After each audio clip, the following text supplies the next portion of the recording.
రకాల నోటీసులు ఇవ్వడం అంటే యావత్తు తెలంగాణ జాతిపిత అయినటువంటి కేసీఆర్ గారి మీద. కేసీఆర్ గారు తెలంగాణకు జాతిపితనా? మీ నాయన జాతిపితనా? 1200 మంది బిడ్డలు మా వాళ్ళు బలిదానం అయితే మీ కుటుంబంలో ఎవరికైనా ఒక రక్తం సుక్క రాలిపడ్డాదమ్మా?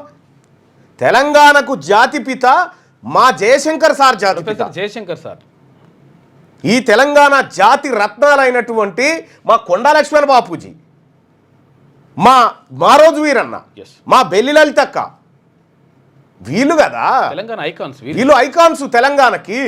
తెలంగాణ రాష్ట్రానికి 100% జాతిపిత జయశంకర్ సారు. ఆయన జీవితం అంతా త్యాగం చేసినటువంటి వ్యక్తి.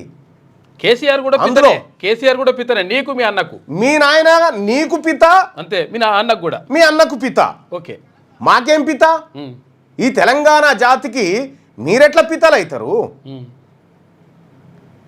కవిత గారి వ్యాఖ్యల్ని ఖండిస్తున్నాం. ఇది బీసీలను అవమానించే విధంగా, బీసీ నాయకులను, ఈ తెలంగాణ రాష్ట్రం కోసం బీసీల ఎవరైతే జీవితాంతం త్యాగం చేసిరో వాళ్ళని అవమానించే విధంగా కవిత గారి వ్యాఖ్యలు ఉన్నాయి. కవిత గారి వ్యాఖ్యల్ని మేము ఖండిస్తూ ఉన్నాం. బీసీ సమాజం అంతా, బీసీలారా, ఈ ఎక్కడో ఈయనను తీసుకొచ్చి జాతిపిత అనుడేంది, ఫామ్ హౌస్లో బండేట ఆయనను తీసుకొచ్చి మన జాతిపిత జయశంకర్ సార్.